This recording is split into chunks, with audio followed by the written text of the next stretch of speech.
Welcome back नाज़रीन। Programme में एक बार फिर आपको कहेंगे खुशामदीद। नाज़रीन, इससे पहले हम बात कर रहे थे 190 मिलियन पाउंड केस के फैसले के हवाले से, और अब कहा यह जा रहा है कि शायद इस फैसले के बाद मुज़ाकरात में कोई डेडलॉक आ जाएगा। सलमान साहब, इस पर मैं आपका पॉइंट लेना चाहूँगी।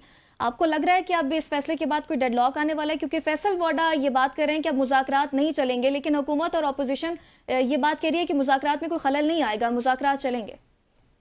मैं तो अभी पहले भी यही बात कर रहा था कि पीटीआई ने अपने लिए दोनों तरफ जो रास्ते हैं ना वो ऑफ अ सॉर्ट बंद किए हैं। और ये जो आज का जो डिसीजन है था, जो जजमेंट, वो तो प्रिडिक्टेड थी, लेकिन फिर भी ये एक शट अप कॉल है फॉर एवरीवन जो कह रहा था कि डीलें हो रही हैं और बस मामलात अभी तय पाने ही वाले हैं। जो उन्होंने अपनी चेक लिस्ट और शिकायत की और शिकवों की और एक्शन प्लान की लिस्ट कल हुकूमत को दी है, उसके बाद राना सनाउल्लाह का और सेनेटर इरफान सदीकी साहब का आपने रद्द अमल जो था वो देख लिया। They are not very happy. ज़ाहिर है उसके अंदर से अक्सरियत की चीज़ें ऐसी हैं जो वो कर नहीं सकते, उनके इख्तियारात में नहीं है। इसी तरह जो बातचीत बड़ी मुश्किल से पीटीआई के जो पॉलिटिशियंस थे उन्होंने कोई बैक डोर खोलने की कोशिश की थी और वो खुल रहा था और वहाँ पे कुछ बेहतरी की जा सकती थी, तो वो खान साहब ने खुद जेल के अंदर बैठ के बयान दे दिया कि आहो साड़ी गल बात चल रही है तो कुछ ना कुछ हो जाएगा। तो ये दोनों चीज़ें, ये दोनों रास्ते पीटीआई ने खुद अपने लिए बंद किए हैं। इसके अंदर किसी और का कोई कसूर नहीं है। ये जो आज का डिसीजन है ये उसका एक शाखसाना है, ये एक उसका आगे आउटपुट है और उनकी तरफ से क्लियरली इसके ऊपर आप इनकार ही समझें फॉर द टाइम बीइंग।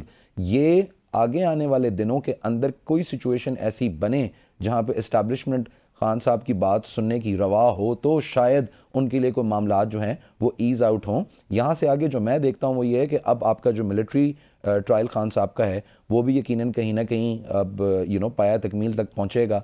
उसके ऊपर भी बहुत तेज़ी से जो है वो डेवलपमेंट्स आपको देखने के लिए मिलेंगी। बुशरा बीबी को तो उन्होंने ऑलरेडी साथ उनको अंदर कर दिया हुआ है, तो वो भी एक मामला जो है वो है। तो अब जो वही जो मुज़ाकरात हैं अब वो पीछे रह गए हैं और वही जो लीगल बैटल पीटीआई के लिए थी वो उसी तरह जारी और सारी और बरकरार है।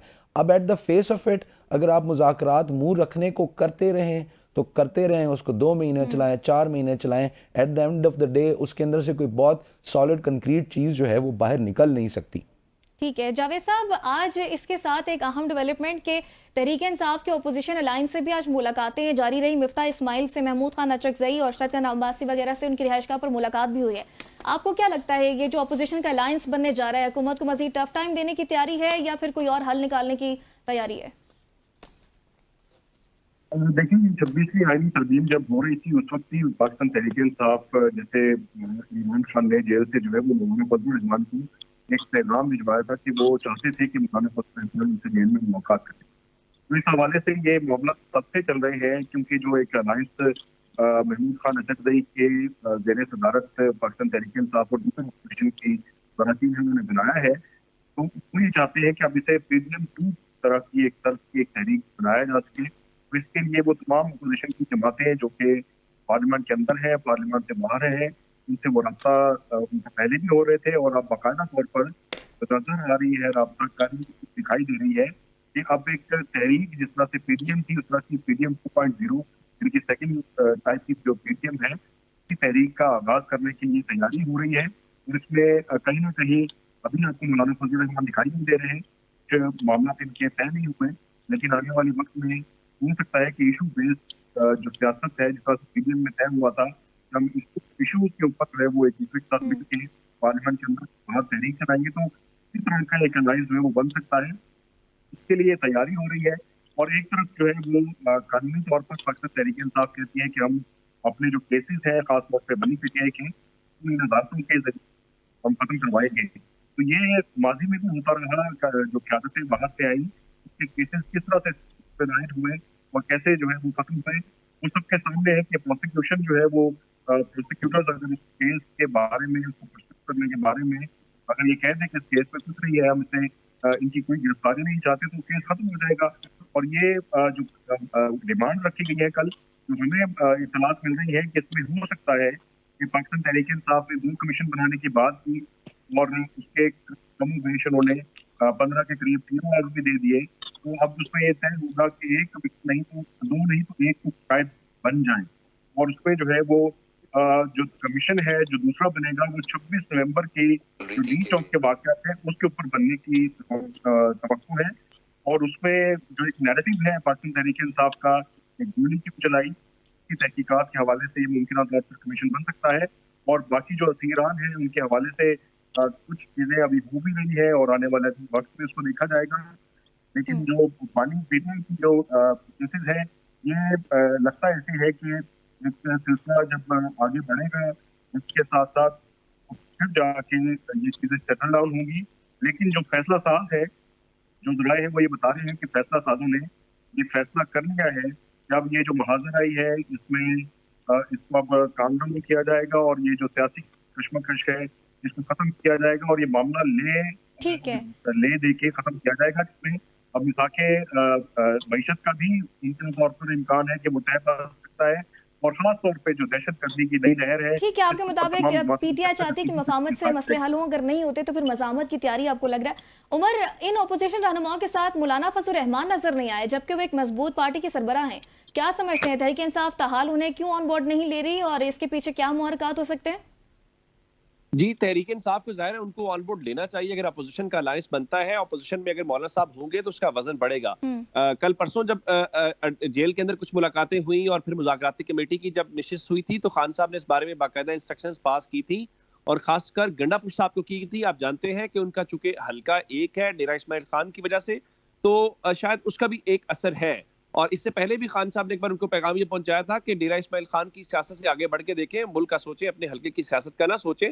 फिर गंडापुर साहब जब मुज़ाकरात के लिए इस्लामाबाद आए, उन्होंने फिर कुछ उनके बारे में अल्फाज इस्तेमाल किए। फिर जो JUI के तर्जुमान है उनकी जानिब से रद्द-ए-अमल दिया गया, वो भी खासा सख्त था। तो मेरे ख्याल से तहरीक इंसाफ को कॉमन ग्राउंड्स ढूंढने हैं, जिस तरह एक जमाने में आपकी अचकजई साहब के साथ भी नहीं बनती थी। हमें याद है जब खान साहब धरने के ऊपर थे वो क्या कहते थे, लेकिन एट द एंड आज आप इकट्ठे हैं। उसी तरह मैंगल साहब हैं, बाकी लोग हैं, जमात इस्लामी के साथ भी आपका वर्किंग रिलेशनशिप रहा, इस वक्त नहीं है, उनको लेके आए। आप देखें ना, एक जगह के ऊपर आप बैठे हों जिसमें तहरीक इंसाफ के सरबराह बैठे हों, जमात इस्लामी के सरबराह बैठे हों, JUI वाले हों या शायद खाकान अब्बासी साहब हों या दीगर जितनी भी अपोजिशन की छोटी बड़ी पार्टीज हैं वो उसमें शामिल हों, तो उसमें अपोजिशन का वजन बढ़ेगा।